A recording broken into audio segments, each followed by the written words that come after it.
Nasinati sa Zamboanga City ang labing taas nga heat index nga anaa sa halos 45 degrees Celsius. Apan bisan nakasinati og pag-ulan ang syudad karong adlaw, nagpabiling taas ang nasinating heat index sa syudad sumala sa Pag-asa. Busa ang mga Zamboangenyo, iyahay og diskarte aron maminusan ang kainit sa panahon. Ano yung report ni Krisa Dapitan? Alas 11 sa buntag adlawng Lunes, nasinati sa Zamboanga City ang 44.7 degrees Celsius nga heat index sumala sa Pag-asa Zamboanga. Matud pa, kini na kuno ang pinakataas nga heat index nga nasinati sa syudad.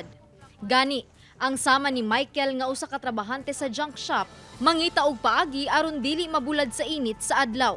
Kaliente ka naman, hindi na normal. Ang sama mo, sombra, tamagwa, pansol man, kalor. Sa weather forecast sa Pag-asa Central Office adlawng Lunes, posibleng masinati ang 45 degrees Celsius nga heat index adlawng Martes sa Zamboanga City. Busa, ang lokal nga kagamhanan sa syudad, gikansela na ang tanang in-person classes sa pribado ug pampublikong tunghaan. Hinuon, maayo na lang kaysa ulahing tala sa Pag-asa na sinati ang cloudy nga panahon sa syudad adlawng Martes.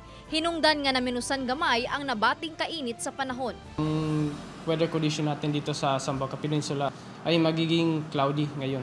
Medyo umambon kanina kasi meron kasing biglang namuo na mga thunderstorms dito malapit sa Zamboanga, sa may Celebes Sea ho. Bigla siyang lumabas, bigla siyang nagkaroon ng thunderstorm kaya may ganito yung weather condition natin.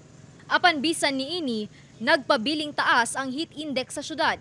Gani, as of 2 p.m. adlawng Martes, anaa sa 40.2 degrees Celsius ang heat index sa syudad.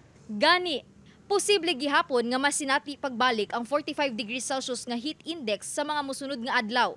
Hinuon, posible sabang isolated rain showers ug thunderstorm. Busa, gipahimangnuan sa ahensya ang publiko nga mangita og panagang sa kainit sa adlaw, lakip na sab kung muulan. Kauban si Sim Romero sa kamera, ako si Krisa Dapitan para sa One Mindanao.